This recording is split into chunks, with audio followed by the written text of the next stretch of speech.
Welcome to the Daily BA. My name is Ryan O. Today we're going to cover the standard Celeration chart. We're going to talk about why charting on this chart is going to be useful to understand human behavior, including yours and the clients that you may serve out there. So I have a presentation that I'm going to show you some real world examples of data that I've included that are both of past situations where I was tracking others, clients for example, or my own self-management behavior. So let's jump into it.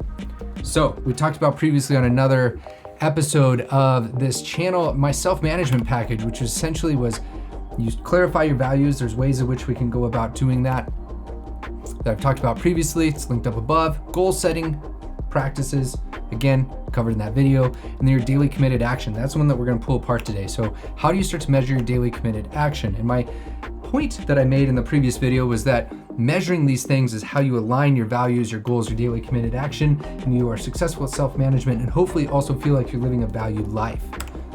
So what happens oftentimes, these get shooken up. And the only way I know how to personally fix this myself in my own life is to, again, measure what's going on in my life, use that measurement to help align my values, goals, and the world around me through my behavior. So we're going to talk today specifically about precision measurement. Precision teaching is what it was commonly called. There's been a little bit of a call to action the last 5 or 6 years to call it precision measurement because you can apply this in a bunch of different areas. Precision teaching was the primary area, but precision medicine, precision construction, like you name it, you could use this in that area. So first of all, if you Google image search, this is a fantastic slide. My buddy Stu made this. If you Google image search and you look for graph, what do you get? Look at all of these. So you got some line graphs, some bar graphs, you got some pie charts, you got these stacked ones in the corner. You have, I don't even know what this is. This is just a complete mess of something probably fantastic that I wish I understood.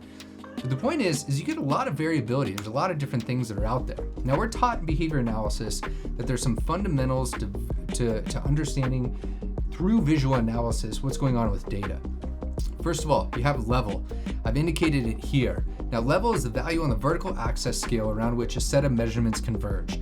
So on this one we have 0 on the left, 9 is our top count, and you can see I drew a level for each of these different areas. Baseline, the first one is sitting around 2, the next one, the level for treatment, sitting around 6, the next one it's sitting again around 2, and if we go back to the last phase, that TX treatment phase, is going to be sitting around 7. This level, it tells us, again, the value on the vertical axis, the scale around which a set of measures converge. This is our level. Now, we also have to look at what we call trend. Now, a trend is a relatively consistent change in the data in a single direction. This trend we can see by me drawing these 3 different lines here. These were hand drawn. There was no quarter intersect method or anything fancy here, just hand drawn. All right, typically you need 3 or 4 data points at least to be making these. We're gonna get into a little bit of that later on. So baseline, trending downward, treatment, trending upward, baseline, the second one, hard to actually draw because you only have 1 dot, so it's just a dash there. And then treatment on the last one, slightly going down. All right, now our third area would be variability, the frequency and degree to which multiple measures yield different outcomes. All right, so I drew in boxes here how we would start to look at and try to understand variability, how much it is bouncing and going up and down and up and down. All right, so you can see there's a moderate amount of variability relative to the other treatment phases here. In the first phase, the second one, the treatment has more variability actually. We have very little. Again, this is hard with that 1 data point. And then we'd go back and we'd say that there's a little bit less variability in this last one. Now, this level, trend, and variability, inherent with it is what we call baseline logic. Now, these control procedures sound scary. What it is just some sort of way to ensure that the behavior program is being implemented correctly and that you acknowledge what those things are so that you can potentially track them for any confounding variables. All right. So if I had a self-management procedure, this one was blog post completed.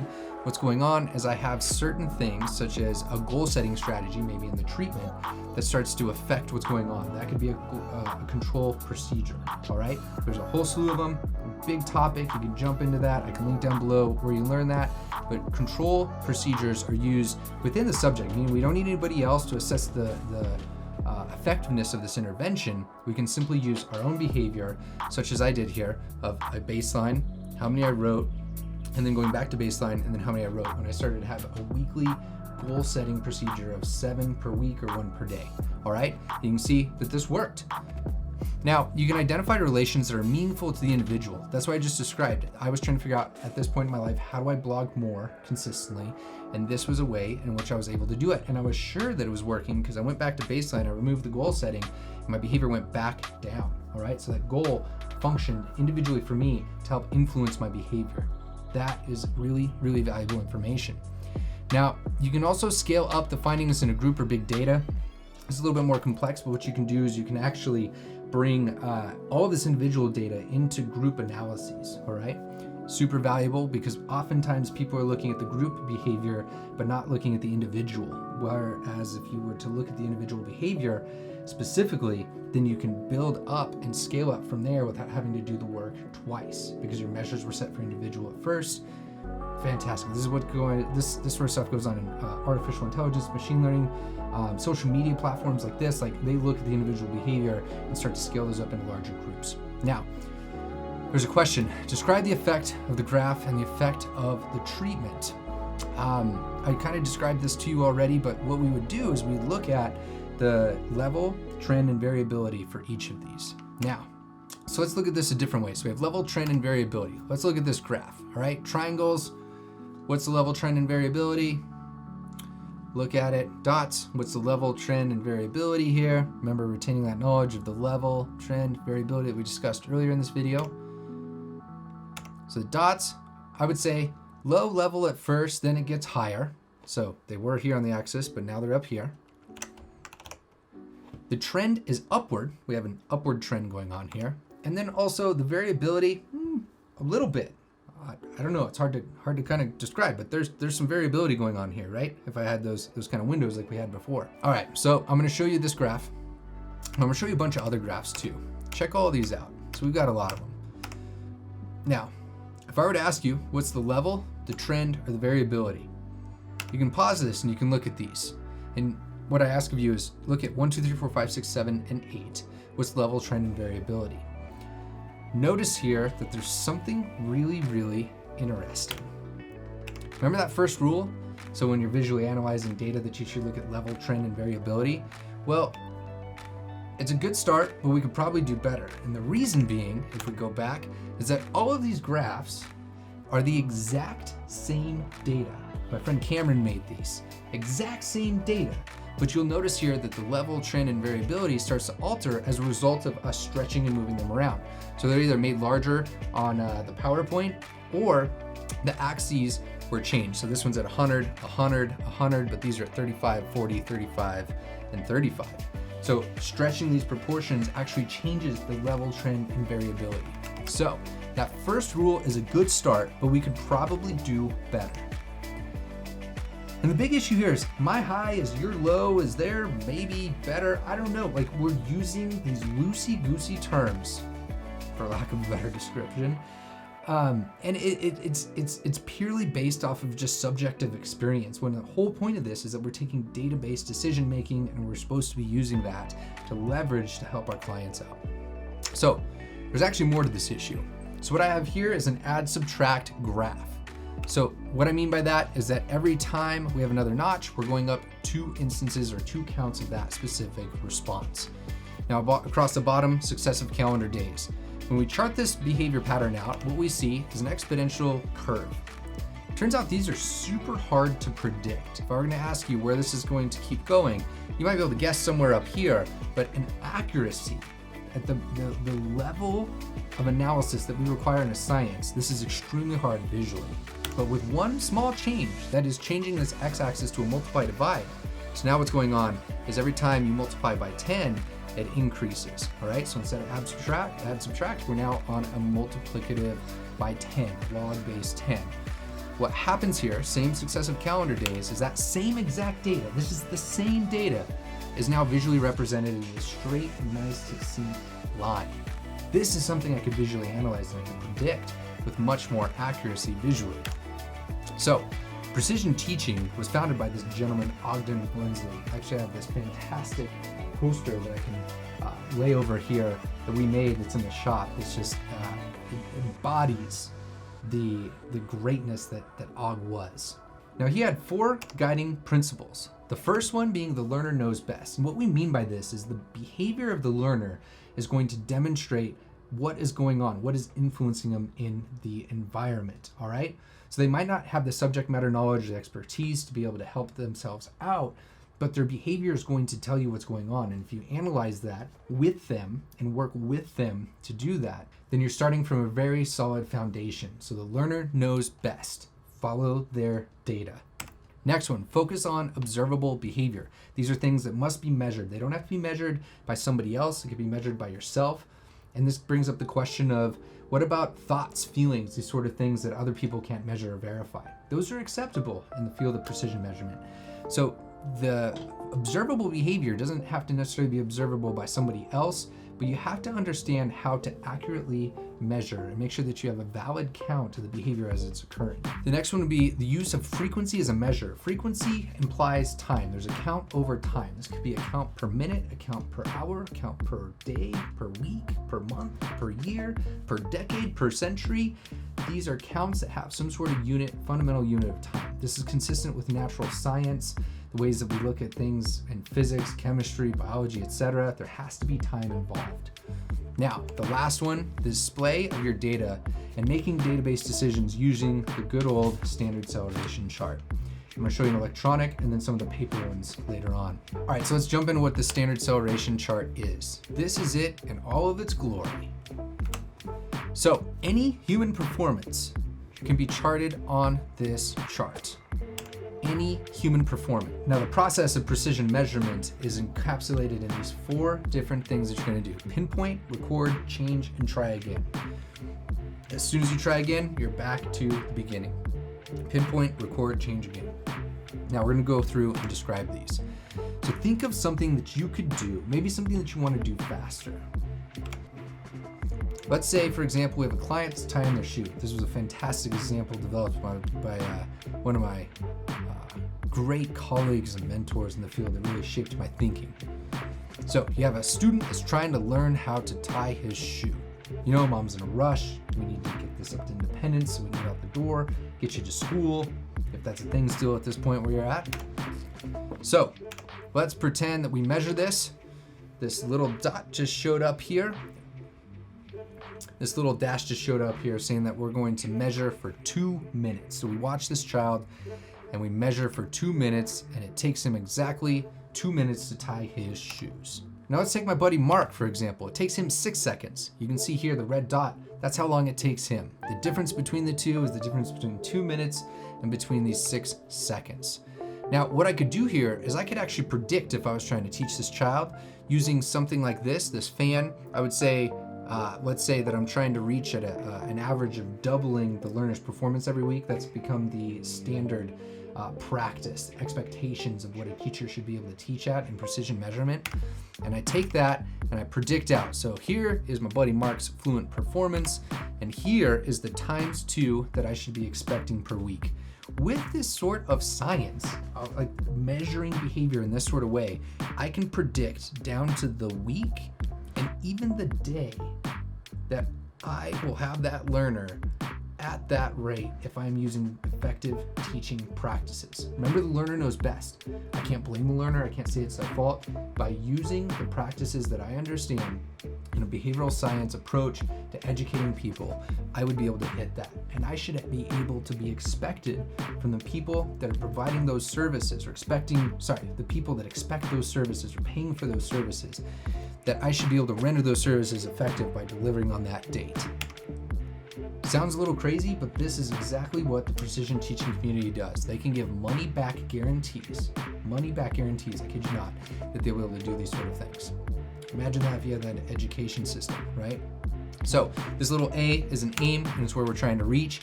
And I'd say, hey, all right, buddy, let's say it's Johnny. Johnny, on this date, that's when we're scheduling a showdown, all right?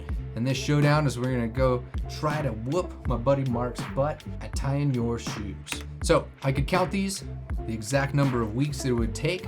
So I could say you could expect this to be achieved in 10 weeks. These are things that are often arbitrarily selected in the field of behavior analysis and in educational settings where people say that they'll achieve X amount across a year or across a month. I can do a database decision process off that learner's current behavior with a chart like this. So what that brings us into next is that there's different learning pictures. There's only so many ways that behavior can actually occur, and different patterns that can occur when you're measuring behavior on these. So we have one here. The dots are things you want to go up. The X's are things you want to go down. This would be a great example of JAWS, right? Something that is a perfect picture that we would want to see. The acceleration target of the dots going up, the deceleration of the X's going down. Beautiful. Now I could have some others here. So I'm going to drop up the 9 or so possible. And we'll note here that there's only so many ones that you can have. This is them in totality. Generally speaking, the ones up top are all improving learning pictures. All the ones here are worsening learning pictures in which I need to do something immediately to help that student out. And then all these others are maintaining. Now, depending on the specific thing that you are teaching, you would have a learning picture. After teaching for a week or two, you would look at it and you'd be like, okay, relative to my goal, are we improving, worsening, or maintaining? Maintaining or worsening requires intervention. Improving, generally speaking, depending on the growth rate, means that your effective practices need to stay in place. So this brings up the concept of like, okay, so I can start to look at learning pictures, I can measure this way. It sounds pretty tedious and a lot of work. Like, what's the point of this? And we would argue that it is fluency. Now, typically everything is measured through like a percentage correct. If you look back on your educational history, it was that. Maybe it was even weirder categories of satisfactory, unsatisfactory, etc. Now, the problem with this is that two students can be at 100% but perform very differently.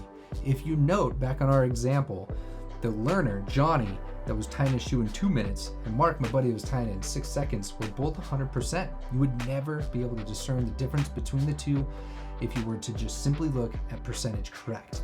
And there's actually huge issues that occur when you're looking at this across the totality of the education system of what we actually teach. All right, it is an arbitrarily selected measure that has nothing to do actually with the behavior itself. It's just a derivative of behavior that is essentially useless, but it seems to be a standard of practice that we've selected.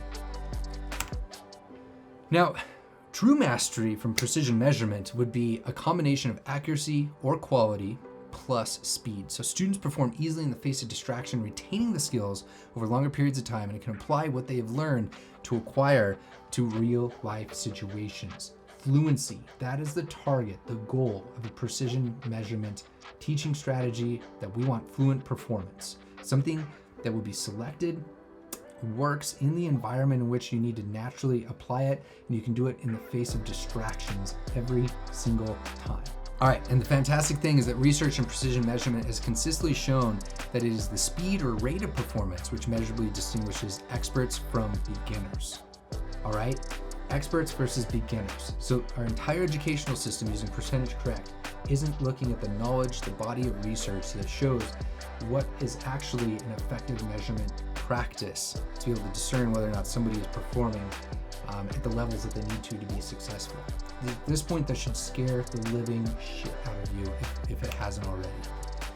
Now, what is next is we need some sort of a way to graph this. And they chose the standard acceleration chart, and they chose it for a few different reasons. First of all, it was empirically investigated as to what was the best way. So they designed it in a way to where they could measure, like I said, anything that occurs between 1 time per day to 1,000 times per minute in somebody's life. So it can encompass essentially the totality of behavior that you engage in within a certain period of time. Additionally, they also looked at the color. They went down to the color of the graph to ensure that the color was something that was easy and readable for people. But I would say the largest utility in this is actually the standardization factor. So the fact that everybody would use the same chart to be able to measure and graph things allows you some really useful things. So, for example, here's some different behavior patterns. Types words, reads pages, interacts with employees, checks phone, brushing and showering, different steps taken throughout the day, such as my walking around, delivering employee feedback, These were all things that I had to do at the time when I developed this. This was a management role and some different things were going on in my life. Now, you'll note here that each of these kind of have these areas in which this behavior lives. And when I say lives, it's because of this multiply divide factor. These behaviors consistently occur around these areas. And what's absolutely fascinating about this is that when I say behavior lives on a chart, these bands that I just showed, these bands are all different areas where essentially my behavior is occurring. I get to know myself through this.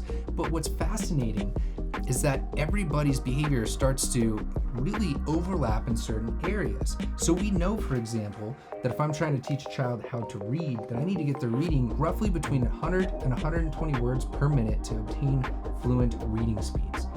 This is consistent across different age groups, different cultural backgrounds, different situations, where they're getting educated, different grades. That range is something that allows fluency when you get to that point. It's absolutely amazing. I'm going to include a link down below of a bunch of different areas that we've measured and understood this for. So the point of this is to bring back into values, goal setting, and your measured daily action. Values and goal setting we talked about in the previous video, but this measured action, this is how I go about it. And I'm going to show you a few examples about how I've done this in the past right now. So hopefully at this point you notice my sweet Who Charted shirt. This is not the nerdiest shirt I own. I don't know what is. Buddy Stu made these. I don't know if they're for sale. Fantastic dude. Okay, so a few different examples here of different client data. Specifically, I'm going to go through some of the client stuff that I worked with in the past, helping teach people different things and some reflective stuff on my own behavior. So the first one here, we're going to orient to this. I actually split this graph up for some utility and so I didn't waste a bunch of paper. So I have different things here. Dolch words that the student needed to learn. There was 5 different levels. So the primer, another set of primer, Dolch first, Dolch second, Dolch third. Different words can be known at different grades. Way to kind of measure and look at how the student's performing essentially. This was a child with autism. They were expected to see the word and say it. So learning the basics of reading.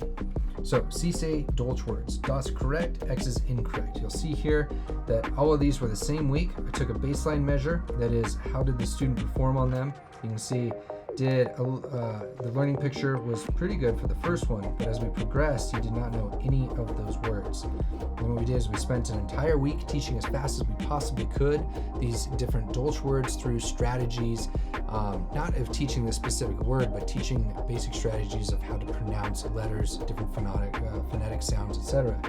And what we were able to do there is start to see a drastic change and the number per correct that the student was able to say across all of these.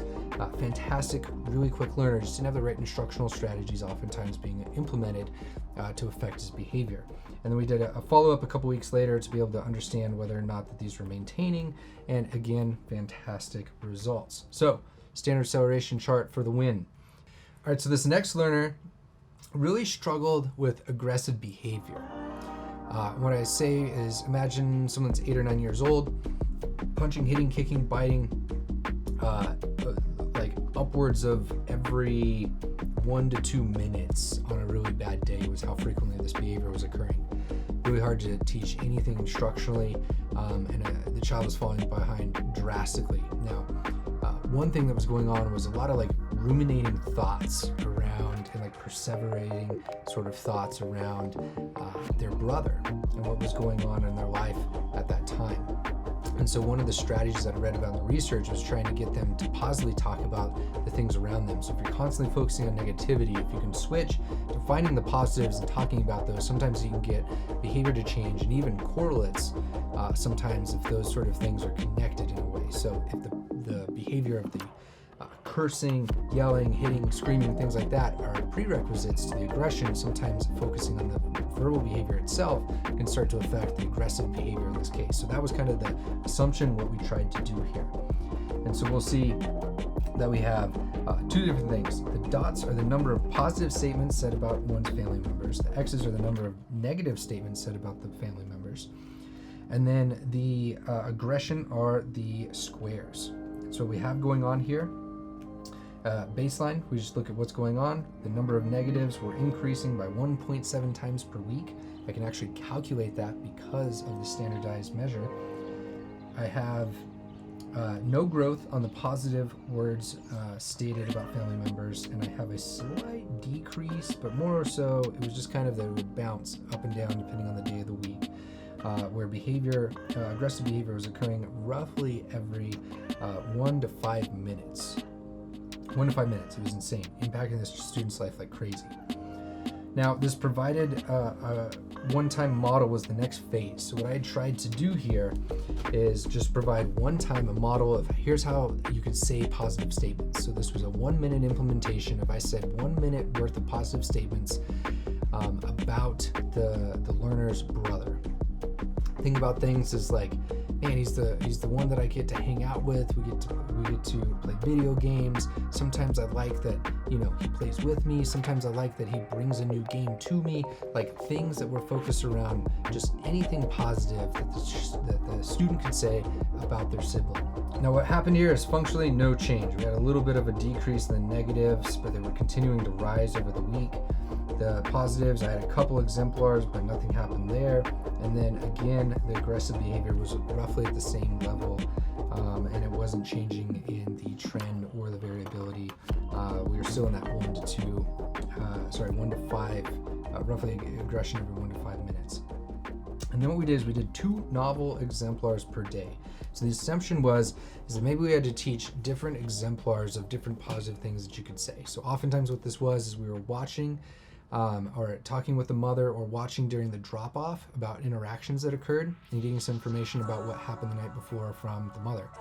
What we were able to do during that is we were able to start to provide real-world examples of things that happened positively the day before or that morning to help provide those examples. So 2 novel examples of what to say per day about one's siblings, and what we saw was a drastic change in this about the 3rd or 4th day. So the 3rd day we were increasing, we had a break for a few days, and then for 3 consecutive weeks we saw increases in the positive statements.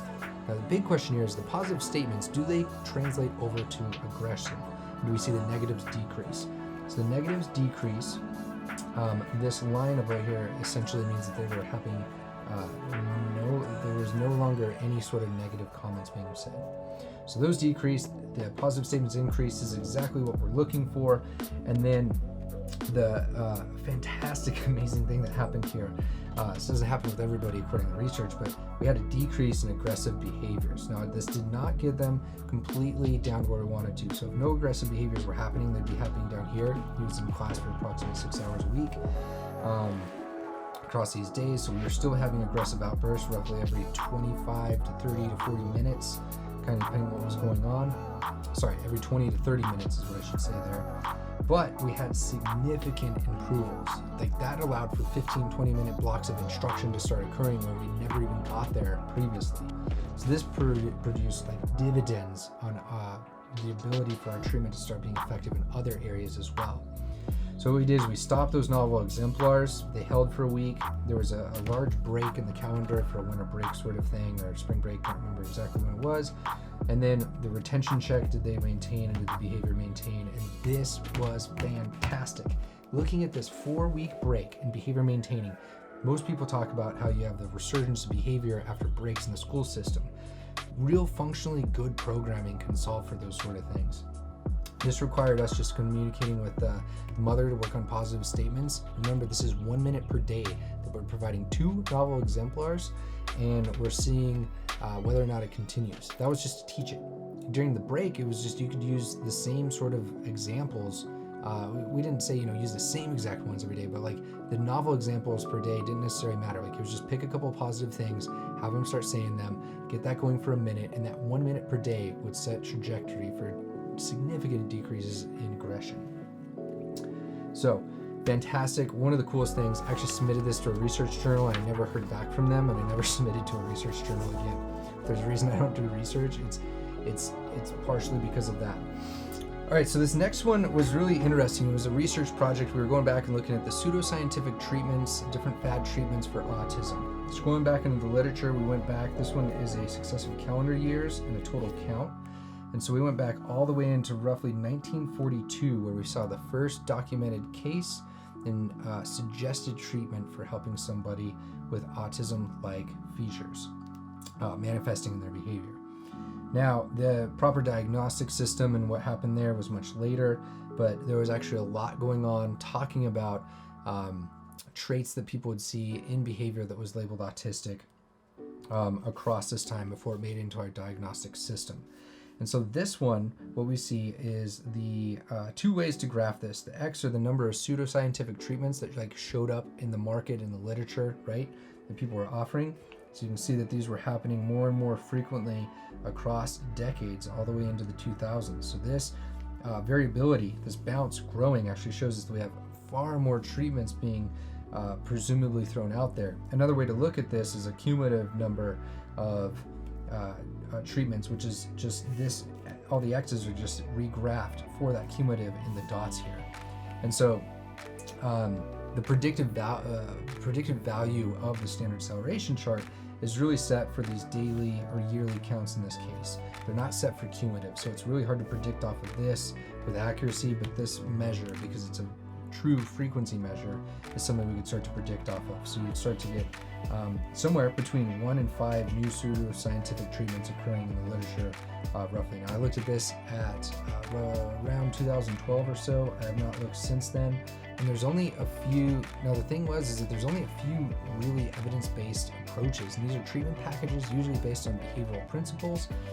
One is an early intensive behavioral intervention. There's some others that are coming out that kind of repackage, bring in some different things, but roughly speaking, the over 50 pseudoscientific treatments were gaining unbelievable speed across the 20th century, when in reality, and continuing in the 21st, in reality, there was only that 1 or 2 kind of treatment packages that were effective in helping people.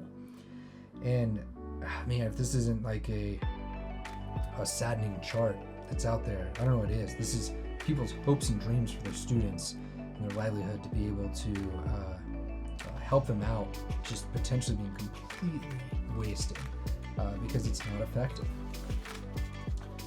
Another one that I looked at was for a period of time I would chart different things in my environment, try to get an understanding of what's going on.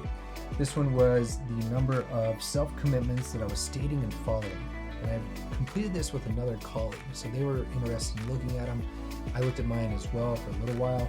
I did not maintain this for very long, as you can see, but the dots are the number of self-commitments made. The X's are the number that are actually, dots are made in statements that I made and I followed. X's are the number that I state and that I actually don't follow. I'm someone who likes to make a lot of self-commitments. This could be something like, I'm going to wake up and brush my teeth in the morning. if you're looking to shape something that simple, which is something I still work on, making sure I'm consistent on certain activities and daily living like that. But it could also be something like, I'm going to write that report, or I'm going to call that person I haven't talked to in a while. Like self-commitments of things you're going to do that day. Now, I'm a little overambitious oftentimes, I state more than I can do, but the point here is, do you get some sort of correspondence when you state these things? And oftentimes, graphing them will be enough to learn about your behavior if you understand the basics of level trend variability, how to chart, and look at your own behavior. So what I learned here, I make a lot of statements. Sometimes I follow them, sometimes I don't. Roughly speaking, if I had a couple days of too many that I wasn't following, that's probably where I should start to maybe work with a colleague or consider some sort of intervention to help keep me on track. All right, so another thing that we could potentially look at on a daily at that time period was the number of fiction and nonfiction. I'm pretty good at reading nonfiction every day roughly. I'll take days off, but I'm pretty good at reading a lot of nonfiction works that are out there. And so the dots are the number of pages of nonfiction that I was reading. Roughly, it looks like my bounce here, I kind of average between 10 and 50 pages per day, which is, think about an article or 2 per day if you're reading research articles, or you're reading about a book every 2 weeks on average is usually what I get through, sometimes 3 weeks. Now, one thing that I wouldn't do though is I wouldn't read a lot of fiction. I wasn't reading a lot of fun, interesting fictional stories. And so I actually tracked those. This is something I've tracked numerous times, but they're at 0. I didn't read a single page of fiction across this roughly 3-month period. And I can roll this up, as we call it sometimes. You roll it up into a weekly chart, so this is the same data. You can see here, there's none that I was reading for fiction per week. The previous one was days, now it's weeks. But I was having a pretty good increase off of this intervention, is just charting my behavior at reading more and more pages per week. So I was starting to get from roughly around 100 to 200 per week, and I moved that up quite quickly, probably at times 3 or 4 Celeration on how quickly it grew from month to month. Roughly a 5-time Celeration, so it was at roughly 100 at the end of the first month, but now it's roughly at 5 times that, at 500 per month is what I was reading, just as a product of self-charting and tracking it. It's really fantastic. I look at this one every once in a while. I don't do it consistently. I read plenty and far more than I probably need to when it comes to nonfiction, and I've actually read a couple I've read a couple fiction books in the last month as well. So yeah, interesting. Now, these can get super messy sometimes. So this one is a really interesting one where I was trying to understand different metrics around behavior that I would call healthy, working out, things like that. Now, this is not unconventional in charting it the way that I did. Behavior is something you're supposed to be able to see, measure, count, right? It has to live in this frequency. Something like your calories burnt, which is what sometimes people look at, I was looking at them, is something that I find valuable, but it's not behavior. So remember that. Remember, I kind of bent the rules on this one a little bit. But what I tracked is I would look at the duration that I was running. So this is the duration of which my first mile took me to complete. So I'm a pretty slow runner at this time in my life. I was really out of shape, and it was taking me about 14 minutes per mile, and I got that down to roughly 9-minute miles as a result of this program across, again, about 4 months. My total duration of the workout I would look at, so not just how fast was I running in my first mile, but how long was I running for the total duration, so how much cardio was I getting in. That's the slash with the circles here. Now, this particular time period, what I was doing is I was getting ready for one of those mud runs. And so I signed up for Nike Plus. There's a little line here, it's kind of faded. And I set how many miles per day on the days per week that it said I should be running to be able to get ready for a general, strong 5K sort of running program, something like that. So this was the number of days that I ran, the number of days that I followed. I was actually in grad school at the time. It was the last thing I was prioritizing. I was trying to reorganize my priorities by charting this sort of stuff. I did good for the first few weeks, but all of these dots that are empty are dots that I should have ran in days that I didn't end up running. And so all of those were failed. This actually resulted in me being sick at this time period for a couple weeks. I didn't run at all for those and exercise whatsoever, and this led to me kind of quickly trying to catch up before that mud run. I remember dying on this one, but yeah, sometimes you fall completely flat on your face, but you still achieve your goals of accomplishing whatever it was, like finishing that mud run. And then calories burnt. Again, this was something I was interested in looking at, how many calories I was burning per session. I got those up pretty consistently in the beginning when running consistently around 500 to 600 calories burnt per session, and then started to fall off again as a result of my sickness. So ways in which you can understand the behavior around you maybe affect your behavior, such as through running. And I've got one more. This is my last one. This one's really, really interesting. So again, this is one that was kind of bending out of the norm. I was trying to understand if I was getting faster when it came to how fast I was snowboarding down the mountain. And so this is something where I rode roughly once or twice per week. Roughly once per week at this time, now looking at this. And I would chart how many vertical feet I was snowboarding. And I was really curious out of how many lifts that I was completing, if I could get more and more vertical feet completed per session. So could I get faster on my snowboard and get more turns in, essentially. And so I have vertical feet are the dots. So 9,000, 13, 6,000, 10,000, 25,000, 12,000, a lot of vertical feet going on here. And it was vertical feet per minute is what I charted it as. So I had a total here, is what I was just reading you. But you'll see that, for example, this 25,000 day is actually lower than this 10,000 day. Even though I completed 25,000 vertical feet, it is lower on the chart than this 10,000 day. And what that was is I completed more, but it was across a longer duration of time. So my feet per minute were slower. I was probably writing on harder conditions and things I had to take my time on rather than things that were very easy, groomers that I could just bomb down. I charted the total time that I was on the mountain, and then I was generally, like I said, interested in whether or not I could get my speed up across that across that winter. And so my vertical feet per minute were hanging between 50 and 100 feet per minute on average. And then I got those up to 120 vertical feet per minute. So if you think about where I was increasing roughly 30-40% on my speed. I was accelerating that pretty quickly. Now, interestingly, this culminated in a fantastic day where I had 51,000 vertical feet. Just so you know, an average day for most skiers is about between 8 and 10,000 vertical feet. So we were just hauling down the mountain. And I had 132 per minute was my average here, whereas my first day was at 92. I went out the next weekend. We were hauling butt again. Midday, I was at 30,000 and I actually wrecked. Had a mild concussion and I had to take these 2 weeks off per doctor's orders. And I came back slower again. I was nervous to hit my head again. I've actually been a lot more nervous as a result of that. Now, can I turn it on and go that fast? Do I have the skills? I do. Do I do it every single time? No, because this is what happens when you do that. At least at one time. And one time on a brain injury like that, mild if it was, and potential is what it could turn into, that was enough for me. And I learned a pretty valuable lesson here. So these are things that you can learn, things that I've explored when it comes to standard acceleration chart. This isn't exactly how you would measure those sort of things. If you'd like that, there's somebody that I know that teaches that. It's actually two different people, both Amy and Sal, and I'm going to point you towards them in the comment or in the description down below.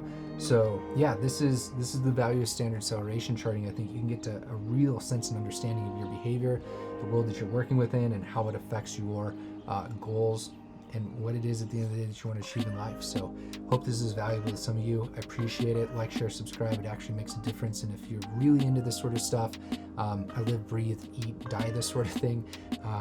And so patreon.com down here is where you can help support and bring more content like this, get some behind the scenes access, stuff like that. All right. That's your Daily BA.